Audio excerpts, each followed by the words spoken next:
There's a moment in every story, quiet, accidental, that changes everything. For Eleanor Grayson, it began with the tap of a thumb and a number typed wrong by a single digit. Subscribe to this channel and tell me where you are watching from in the comment section. She didn't know, in that instant, bleary-eyed after a double shift at the diner, her uniform still smelling of burnt coffee and fryer oil, that her entire world was about to shift. That a stranger, seated behind a glass desk 40 stories above her pay grade, would read her text and stop. Not delete it, not block it, but stop and listen. But let me take you back, just a few hours earlier. The apartment was cold that night. The heat had gone out again. Eleanor layered her kids in blankets and old sweaters, kissed their foreheads, and told them stories about imaginary castles and warm places with endless pancakes. She didn't tell them the fridge was nearly empty. She didn't let them see her fingers tremble when she counted the last $14 in her wallet. She saved her fear for the silence. The text was simple. Please, just one more week. I'm doing everything I can for my kids. Meant for her landlord. Sent to a stranger. A stranger who hadn't smiled in months. A man who had everything except peace. Alexander Warwick didn't know the woman behind the message. But the words hit harder than he expected. Maybe it was the part about doing everything for her kids. Maybe it reminded him of something he'd buried. Or someone. He almost deleted it. Almost. What followed was a conversation that never should have happened. Two people on opposite sides of the world, tethered by loneliness. One reaching out from the depths of survival, the other from the heights of isolation. And somehow, they met in the middle. Their lives couldn't have been more different. One worked 3 jobs just to stay afloat. The other ran an empire and still went home to silence. She was heart. He was armor. And yet, that message, misfired, missent, misread, became the thread that would pull them both out of the darkness. You're going to see how it unfolds. How a single moment of vulnerability, a plea in the night, leads to trust, betrayal, redemption, and yes, love. But not the fairy tale kind. The earned kind. The kind that's fought for. So before we dive in, if stories like this move you, take a moment to subscribe. It takes hours to research and write these scripts for you. And your support is what keeps them alive. Really. One click makes a difference. Now, back to that message. That wrong number. That quiet moment no one saw coming. Because sometimes, it's not the battles we plan for that change our lives. It's the ones that start with, please, just one more week. Sometimes, survival doesn't look like heroism. It looks like a woman holding it together with expired coupons and hope. Eleanor Grayson knew this life too well. She lived paycheck to prayer. And when both ran out, she smiled anyway for the kids. It was just after midnight. Her son had a fever. Her daughter needed new shoes. And she needed a miracle. But miracles don't happen on Mondays. Not in apartments where the walls are thin and the hope is thinner. The heater groaned, but didn't warm. A draft kissed the back of her neck. Her hands were raw from the double shift, the tips of her fingers still sticky from syrup trays and bleach. She sat at the edge of her mattress, if you could call 2 couch cushions on the floor a mattress, and opened her phone. 1 bar. 6% battery. She stared at the screen, rereading the overdue rent notice for the 7th time. Her chest tightened, her pride rebelled. But pride doesn't pay the landlord. She started typing. Please, Mr. Dalton. I'm asking for 1 more week. My son is sick. I'm trying, really trying. I just need time. She blinked. Reread it. Her thumb hovered. Then tapped send. It was only after it flew off into the digital void that she realized she'd mistyped the last digit. Wrong number. She dropped the phone face down, as if that would undo it. Then, buried her face in her hands. Tears didn't fall. They were old news. But the ache in her chest? Still fresh. Across the city, high above the noise and poverty Eleanor waded through daily, a phone buzzed on a mahogany desk. Alexander Warwick didn't recognize the number. Not many people had it. He was alone in his office, sleeves rolled up, collar undone. The city blinked beneath him like a board of dying LED lights. He sighed and glanced at the message, expecting spam, or worse, emotion. But the words made him pause. Please, Mr. Dalton, I'm asking for one more week. My son is sick. I'm trying, really trying. He read it again, and again, not for concern, for curiosity. Who was this woman? Why was he reading this? He should have deleted it. But something in the tone, raw, unvarnished, cut through the noise of his usual world. People asked him for things all the time, but not like this. Not without flattery.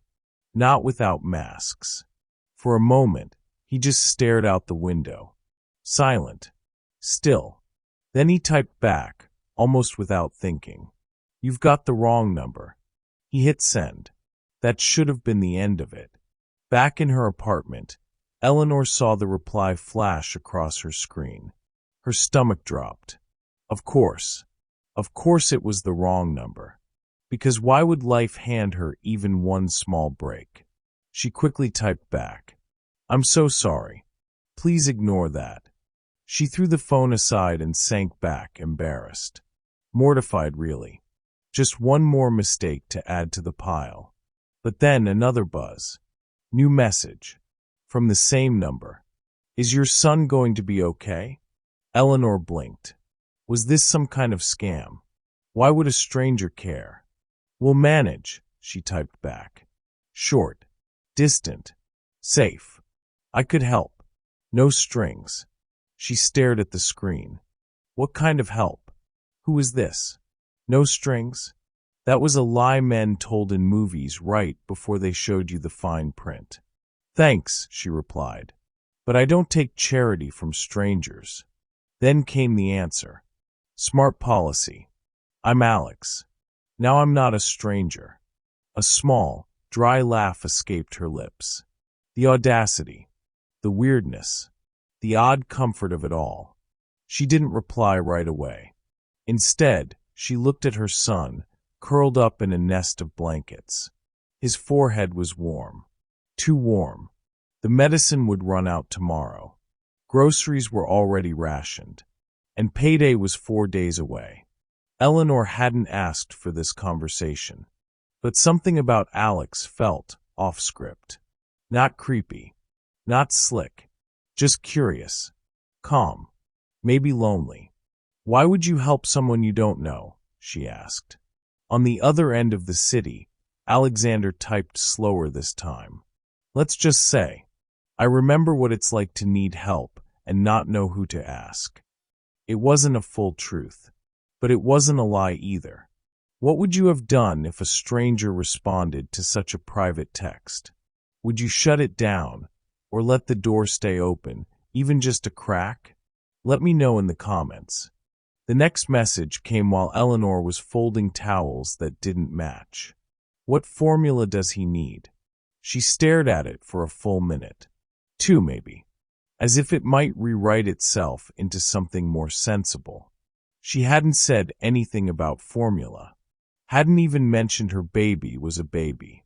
Just that her son was sick. Something tightened in her chest. I don't feel right about this, she replied. Why would you even offer? No response for a while. Long enough for her to regret asking. Then, let's just say, I've had good years. And I remember the bad ones. Cryptic. Calm. A little too rehearsed. But not unkind. She didn't know what he meant exactly. But she knew the tone. She heard it from customers sometimes.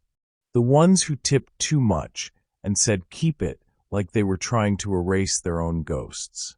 The kind of kindness that didn't want to thank you, just a clean conscience. Still, she had rules. She had boundaries. Thanks, but I don't take money from strangers. Fair enough, he replied. But let me ask you this. What would you do for your son if it wasn't about pride? It wasn't an insult.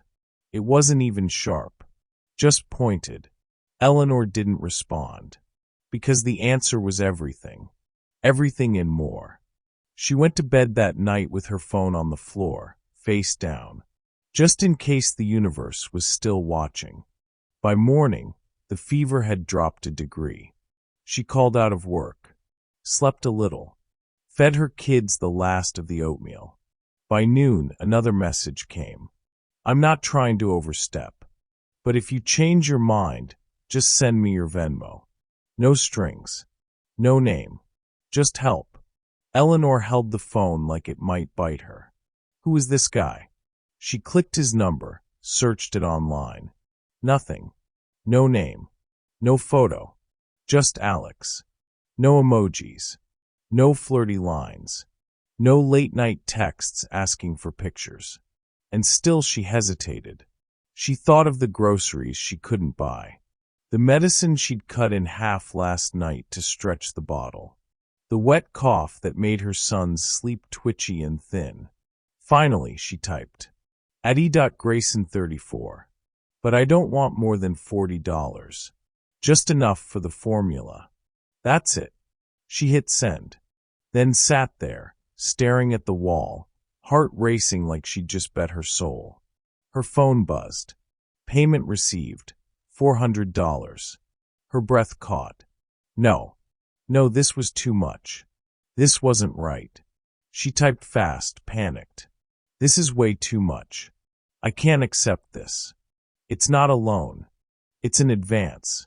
In case formula's still expensive next month. And the one after that. Why? She asked. Another pause. Because once I was a kid who drank powdered milk mixed with water. And I hated the taste of poverty. It wasn't poetic. But it landed. Eleanor didn't cry. Not yet. Not even when she bought 2 cans of formula, a bottle of ibuprofen, and actual fruit. Not when she let her daughter pick out a coloring book with glitter pages. Not even when the cashier said, "You must have won the lottery today."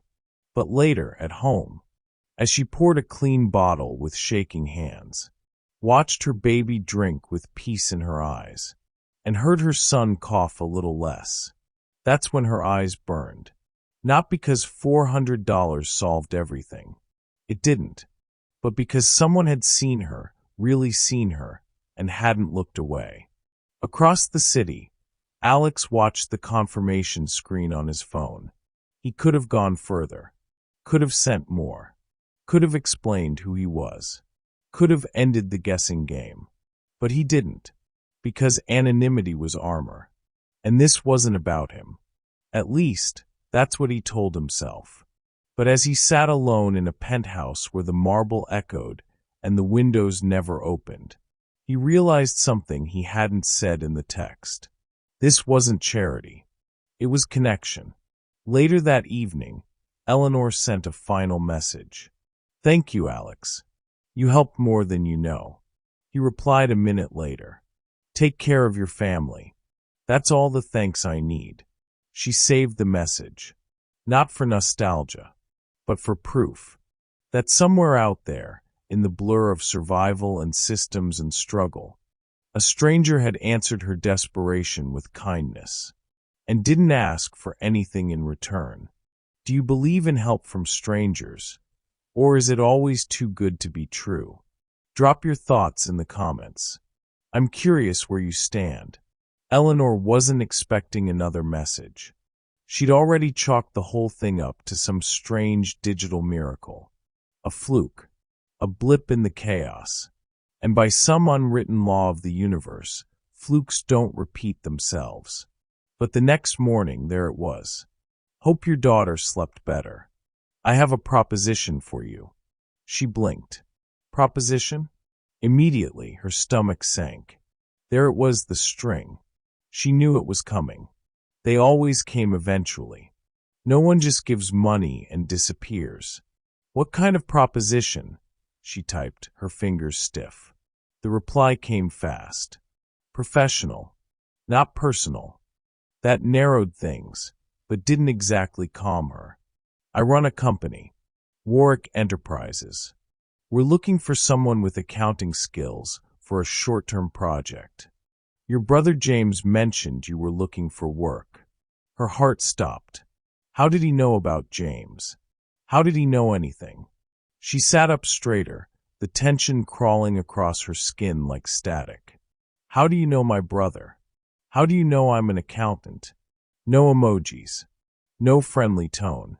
Just cold curiosity now. Sharp-edged. Defensive.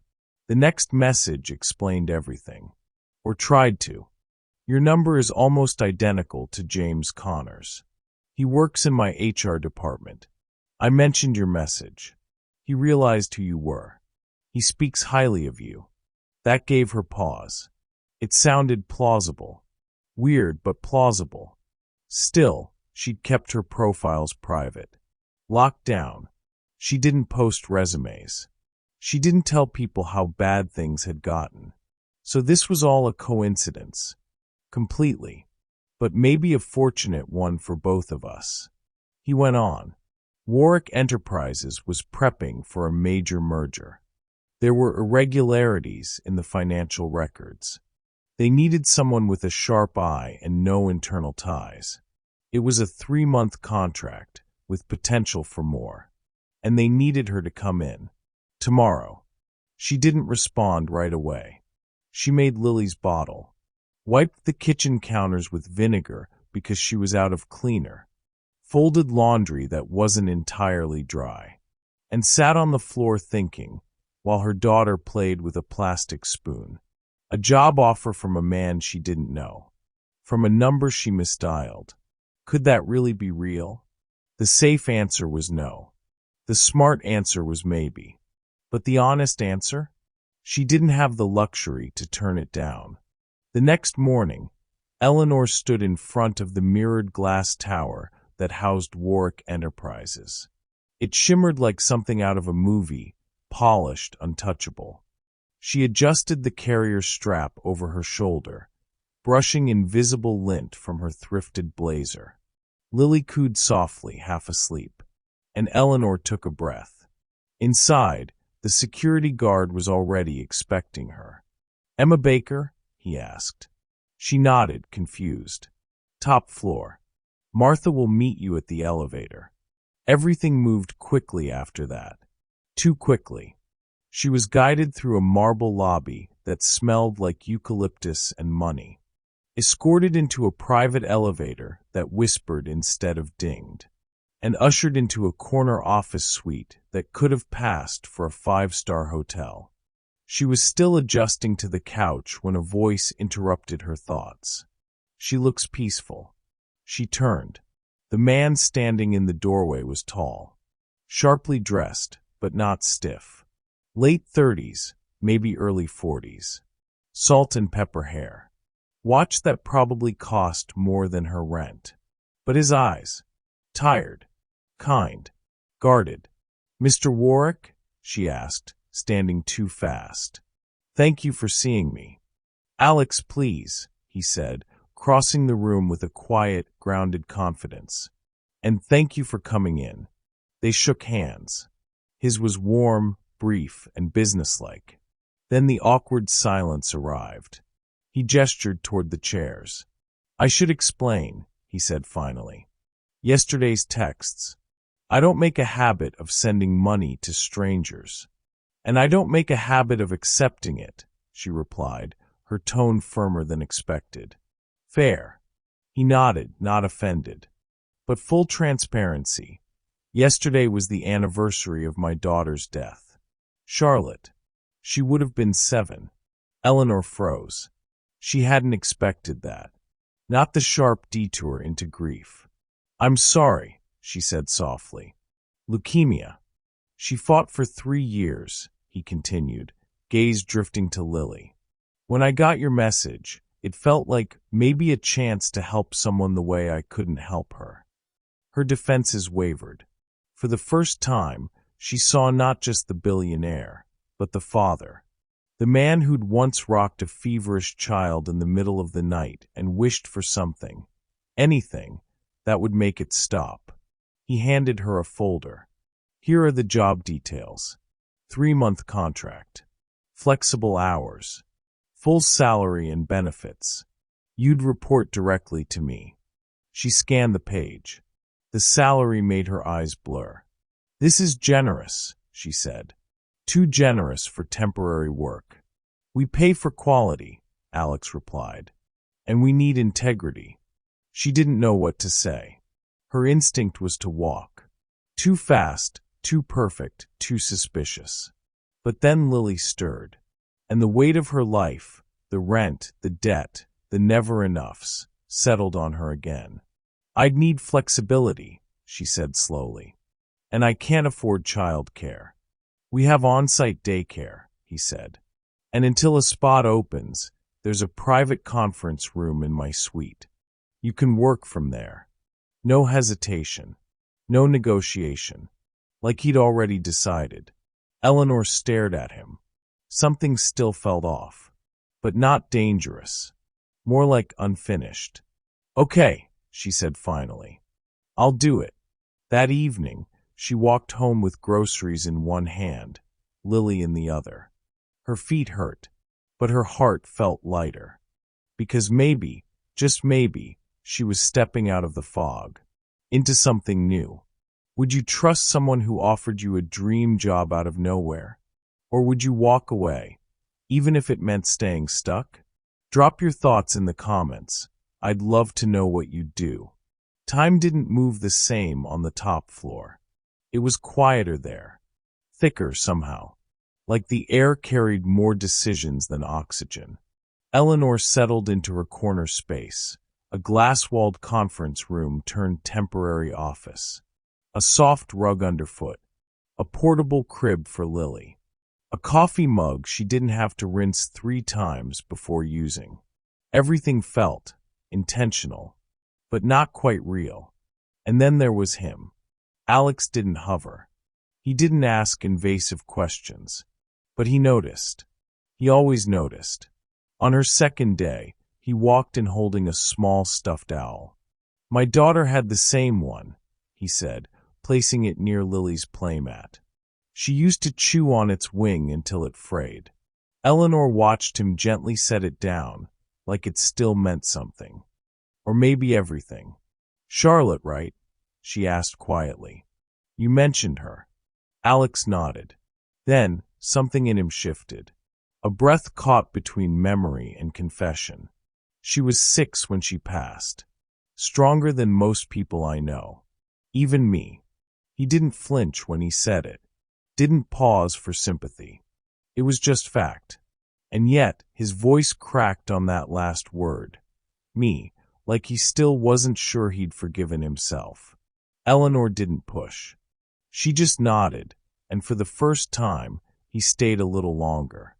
Over the next few weeks, their conversations deepened. Not in volume, but in weight. It wasn't just, how was your weekend? It was, how do you do this alone? It wasn't cute, baby. It was, do you ever feel like you're raising them with ghosts in the room? And that day she answered. My ex left when I told him I was pregnant with Lily, she said, eyes locked on her laptop. Said he wasn't built for parenthood. Said I was strong enough for 2. Was he right? No. But I didn't have a choice, so I made it true. Alex didn't respond right away. When he did, it wasn't with pity. I tried to stay strong for Charlotte. Worked late. Made plans. Built a future. But I missed too much. I thought being a provider was enough. And now, he looked at Lily, peacefully asleep in the crib beside them. Now I know the only thing you can't outsource is being there. They didn't say anything for a while. But in that silence, something softened. The kind of quiet that doesn't press or judge. The kind that makes space for truth to breathe. By week 4, trust was no longer a theory. It was muscle memory. He brought her files. She brought him insights. They worked late more than once. Shared a pizza over spreadsheets. Laughed about how Lily had a habit of falling asleep with one sock on and the other in her mouth. And every time he looked at her, it lingered a little longer. Not obvious, but not subtle either. He noticed her, not just as a hire, but as a person. As a woman who didn't flinch when the numbers didn't add up. Who held her child with the same certainty she brought to balance sheets. And she noticed him, too. How he rolled up his sleeves when stressed. How he paused before saying her name, like it meant more than it should. How he smiled at Lily like it hurt, but still smiled anyway. They didn't talk about attraction. They didn't have to. It hummed beneath everything. One evening, the building had emptied. Just the cleaning staff and them. Eleanor was nursing a headache, eyes burning from too much screen time. Alex walked in, holding 2 coffees.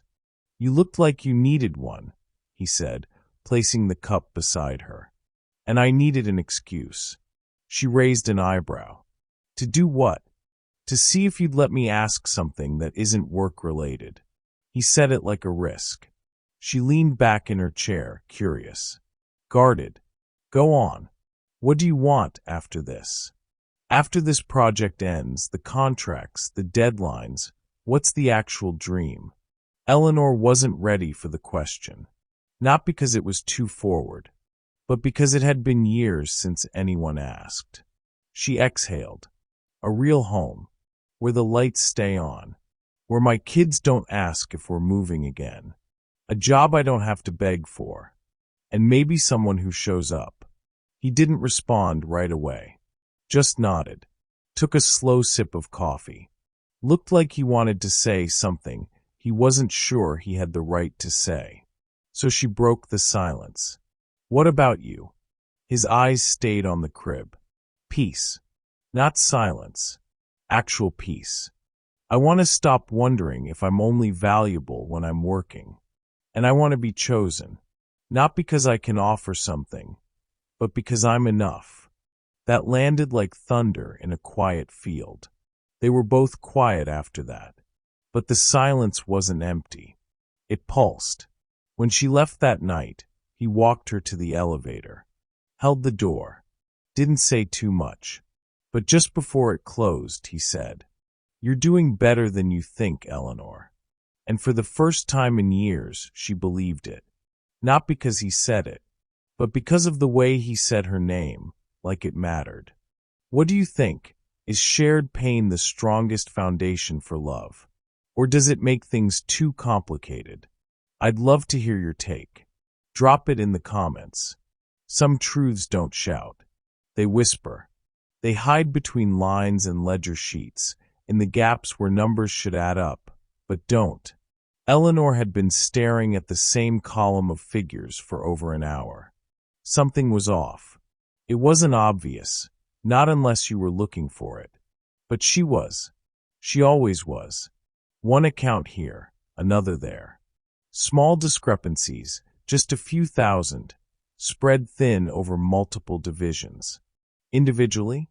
Forgettable. But together? They painted a very different picture. "These numbers don't add up," she murmured, highlighting a row on her screen. Lily babbled nearby, playing with a crinkled cereal box. The office was quiet. Too quiet. The deeper Eleanor dug, the more the pattern revealed itself. Adjusted entries. Duplicate vendor payments. Memos from departments that didn't even exist 2 years ago. 3 million. At least. Gone. The next time Alex walked in, his tie was loose and his eyes were storm gray. "Making progress?" he asked, crouching beside Lily with a tired smile. "Some," she replied, tone-guarded. Then, "I found something. In the Thompson acquisition accounts." That got his full attention. He stood, instantly alert. She turned her screen. Someone's been siphoning money through layered microtransactions. It's subtle, but it's deliberate. Alex leaned in. His jaw clenched. His fingers tapped the edge of the desk like a metronome, keeping time with rising dread. How much? Over 3 million. 18 months. Maybe more. A long silence. Then he said it calmly but with weight. You were hired to find this. She blinked. You mean, that wasn't just a happy accident? Alex ran a hand through his hair, the weight of something unspoken thick between them. No, it was luck that you texted me. But once I realized who you were, once James confirmed your background, I knew you were what we needed. I've been working with the FBI. Those words landed like a slap. Not loud, but sharp. Suddenly, the office didn't feel so quiet anymore. You brought me in because you didn't trust your own people? She asked. I couldn't, he said simply. Not with what I suspected. Not with who's involved. Who? She asked, already knowing the answer. Vincent, the CFO. Of course it was Vincent. The one who smiled too perfectly. Who always seemed to know things he shouldn't. Who once asked her offhand if she was enjoying her arrangement with Alex. She dismissed it. Told herself it was office gossip, nothing more. But now her stomach turned. I didn't want to believe it, Alex said. He was loyal for years. But after Charlotte, I wasn't watching things as closely. There it was again, his grief, echoing in the corners of his empire. I brought in a forensic audit team 6 months ago, but they hit a wall. I needed someone clean, unknown, someone who wouldn't raise red flags. So you used me. His gaze met hers, firm but not cruel. I gave you a job, a real one, with real value. Yes, I had a motive, but it wasn't manipulation. She looked away. The room was suddenly spinning. And now what? She asked. You think Vincent's going to just let us expose him? Before Alex could respond, her phone lit up. Unknown number. Blocked caller ID. She answered out of instinct. Miss Grayson? The voice was clipped official. Detective Russo, Financial Crimes Division. We'd like to ask you a few questions about some irregularities at Warwick Enterprises. Her heart dropped. I don't know what I can tell you, she stammered. I just started here. We'll need to speak in person, the voice said. Today, if possible. Click. No goodbye. No time. She looked up at Alex. He was already dialing. Minutes later, Martha burst through the door. They're here, she whispered, face pale. Board security and police. They have a warrant. They're naming you, Alex. And Eleanor. Silence. Then motion. Alex turned to Eleanor, calm but burning. He's trying to frame us. Vincent must have caught wind that you found the evidence. So what now? Now you disappear. Excuse me. Martha will take you and Lily to the safe house. You'll be protected until I can sort this out. I'm not leaving you. Eleanor. He stepped forward, put both hands on her shoulders. If they take you in now, they'll separate you from your daughter. They'll question you like you're part of this. And they'll make you doubt everything. Do you really think I'm that breakable? No. I think you're the strongest person I know.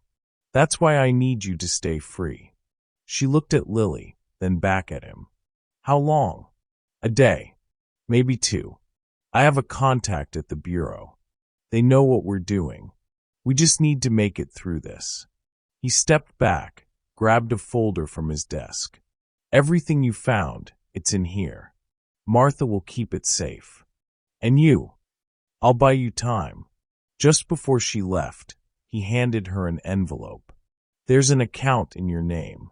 If things go sideways, disappear. Start fresh. Why would you do that?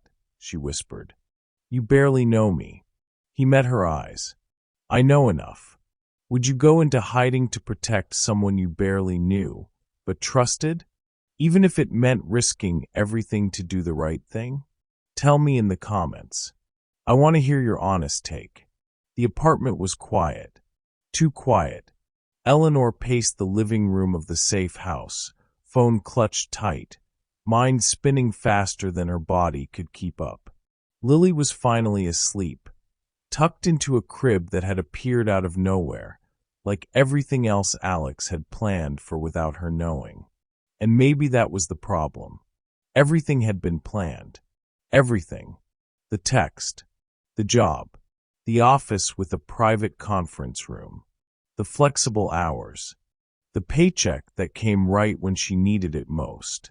She hadn't stumbled into this. She'd been placed. On purpose. The message buzzed across her screen. Are you safe? She stared at the text for a long beat before replying. Yes. Who is this? It's me, Alex. Of course. He was texting from a different number. No doubt his phone had been confiscated. No doubt the walls around him were starting to close in. I need to explain, he wrote. Can you meet me tomorrow? 10 a.m. FBI office. I'll have backup. Backup. She almost laughed. Not because it was funny, but because she wasn't sure whether he meant people or truth.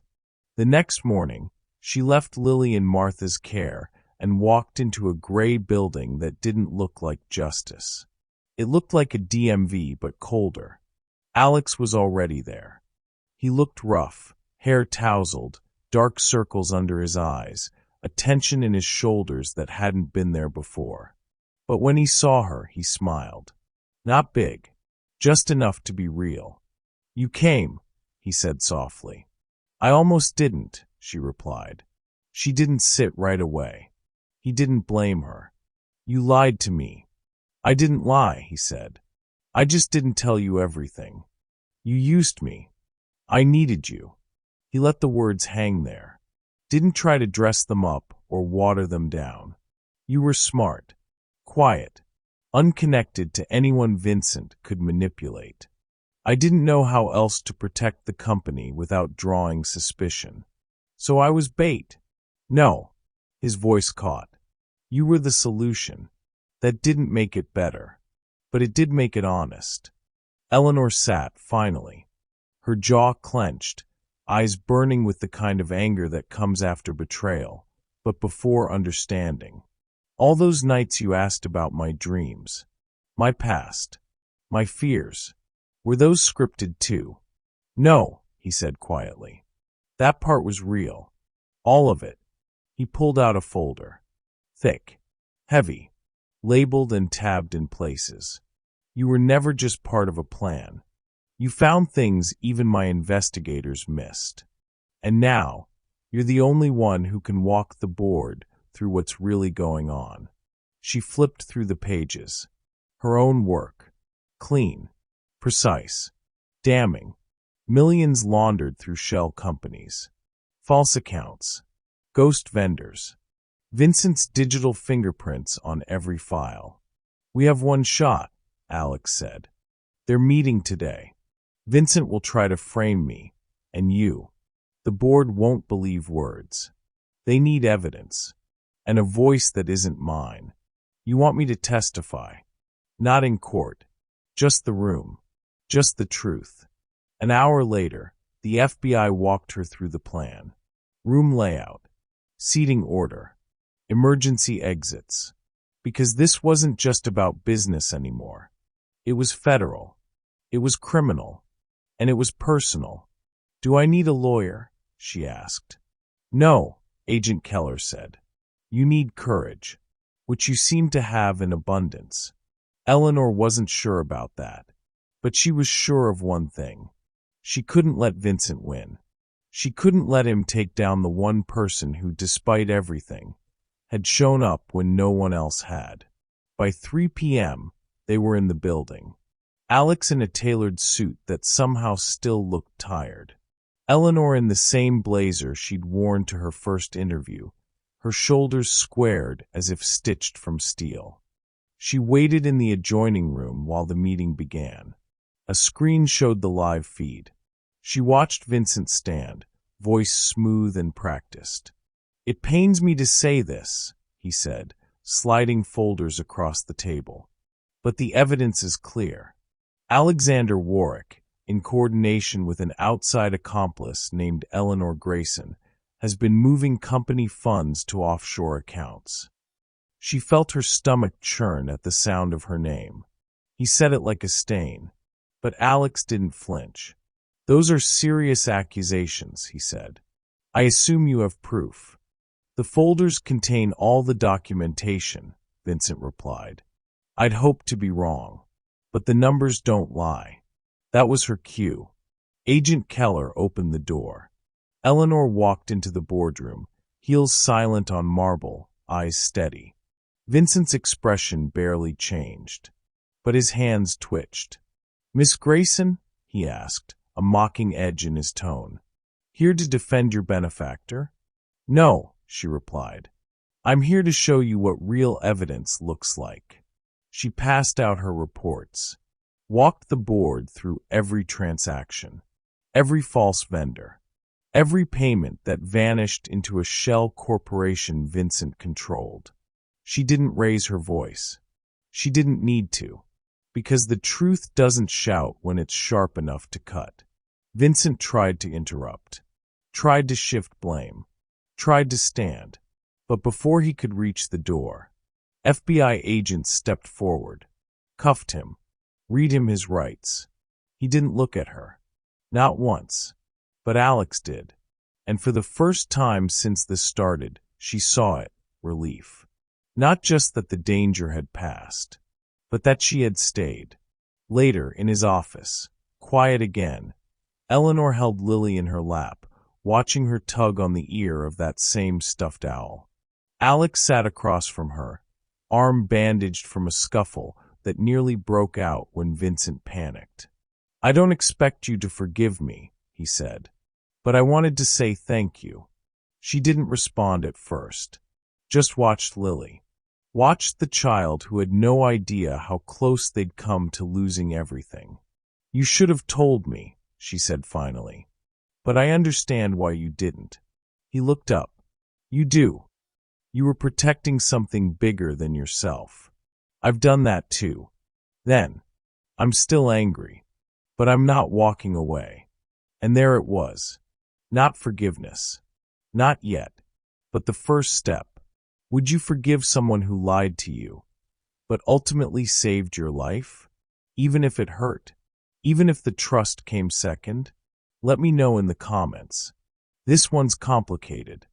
The boardroom was glass and steel and silence. 12 chairs. 11 executives. One wolf in a $1,000 suit.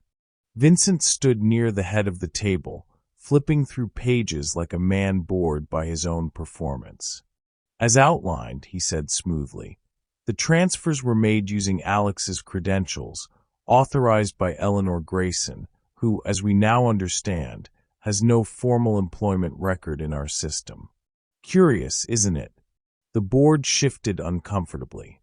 Polite concern. Manufactured suspicion. Alex sat at the far end of the table. Still. Hands folded. Expression unreadable. Eleanor waited outside, behind a frosted glass door. The air felt tight. Her hands were cold, but her spine was straight. She didn't knock. She didn't wait for an introduction. When Agent Keller gave the nod, she walked in. Heels sharp on marble. Eyes locked on the man who'd tried to destroy them both. Vincent turned, smile tightening. "Miss Grayson, I wasn't aware this meeting was open to guests." "I'm not a guest," she said. "I'm a witness." A quiet gasp somewhere near the middle of the table. She laid her folder down on the glass. No theatrics. No monologue. Just numbers. And truth. "The discrepancies begin here," she said, flipping to page 5. Microtransactions masked as vendor payments. 3 accounts rerouted to shell corporations registered offshore. She looked up. all tied back to Mr. Harmon. This is absurd, Vincent snapped. You're taking the word of what is she, Alex? A temp, a charity case. That was the wrong tone.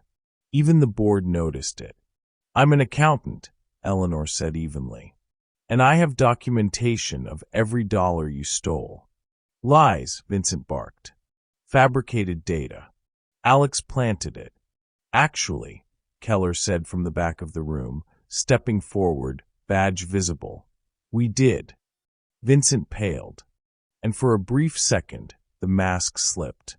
Just long enough to show fear. You think you can take this from me? He muttered, more to himself than anyone. You think. He moved suddenly. Toward the door? Toward Eleanor? It didn't matter. Alex was faster. He crossed the space in a heartbeat, stepped between them, just as Vincent shoved forward, elbow out, desperation weaponized. There was a scuffle, a flash of silver, a sound Eleanor couldn't name, but would never forget. Alex winced. Blood seeped through his sleeve. You stabbed him, Keller said flatly, drawing her weapon. You absolute idiot.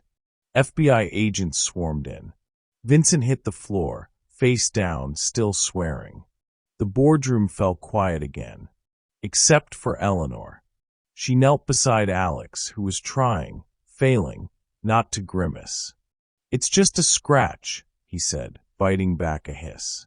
Though I might need a new shirt. An hour later, the formal arrest was done. Vincent was in custody. 2 board members were being questioned. Alex's arm was stitched and bandaged. And Eleanor? Eleanor stood at the window of his office, watching the city blink back at her like it finally saw her. Alex sat behind her, exhausted, relieved, wounded but still him. Thank you, he said. She turned slowly. You believed in me, even when I didn't know why, even when I was angry. You had every right to be. Maybe. She paused. But so did you. They didn't say anything for a moment. Not everything needed to be spoken. The truth had been said. The damage had been done. And somehow, so had the healing. What would justice look like for you if you were in her shoes? Would a boardroom takedown be enough? Or would you need more? Let me know in the comments. I'm listening. 3 weeks after the boardroom exploded into chaos and confession, the building was quiet again. Not the kind of quiet that hides danger. The kind that settles in after a storm. The kind you trust. Eleanor stood at the same glass window where she'd once watched her life tilt into something unfamiliar. Now she stood taller. Not because everything had changed, but because she had. Alex stepped in behind her, holding a manila folder and 2 cups of coffee. One was already half empty. His clearly. You sure about this? He asked, offering the folder. She opened it. A formal offer, head of internal audit. Permanent. Competitive salary. Executive benefits. A direct line to the board. I'm sure, she said. You need someone who sees the cracks. I need someone who can't be bought, he replied. And someone who already knows how to spot the rot. She closed the folder. Then you've got the right woman. The next few months passed quietly. Productively. Warwick Enterprises recovered faster than expected. The merger was delayed, but not lost. Eleanor led her team with a calm precision that surprised even her. Lily got a spot in the company daycare. The mornings were less rushed. The nights less anxious. For the first time in years, life felt stable. And in that stability, something unexpected began to grow. Not fast. Not fireworks. Something slower. Warmer. Real. It started with laughter over late-night pizza in the office. Coffee left at her desk before meetings. A quiet touch to her arm in crowded hallways. It wasn't flashy. It wasn't cinematic. But it felt right.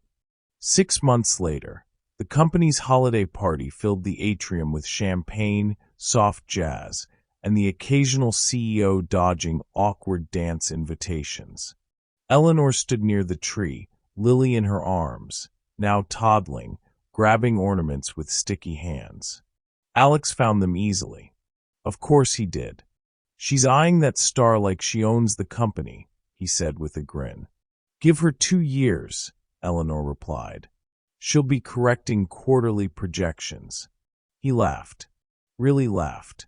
Not the polite version. The kind that echoed in his chest. You ready? She looked at him. His hand was outstretched. His eyes steady. She nodded. He stepped up onto the small stage near the tree, tapped the mic gently, and waited for the room to settle. I promised to keep this short, he said. But I have 2 announcements tonight. The first was business. A formal restructuring, new compliance initiatives. A well-deserved thank you to the finance team. And then, the second is a little more personal. Eleanor's heart ticked faster. Some of you know Eleanor Grayson as the reason this company didn't collapse this year. Some of you know her as Lily's mother, the one who's somehow more efficient with a baby in her arms than most of us are alone. But I know her as the woman who walked into my world by accident and changed everything on purpose. A hush fell. Eleanor didn't breathe. She said yes. He smiled, voice softening. To a promotion. To a new life. And last week to me. Gasps. Applause. Laughter. Some tears. Eleanor was already walking toward him. Not rushed. Not uncertain. Just sure. He took her hand, kissed her fingers, and whispered something only she heard. She didn't need a spotlight. Didn't want a grand gesture. She already had everything she needed. The job. The home. The peace. And him. Later that night, with Lily asleep in the back seat, and the stars soft through the windshield, Eleanor leaned her head against the car window. You know, she said, all of this started with a wrong number. Best mistake I ever received, Alex replied. No, she said, smiling. Best mistake I ever made. Do you believe one mistake can lead to everything you've ever dreamed of? Comment below. I'm reading them all.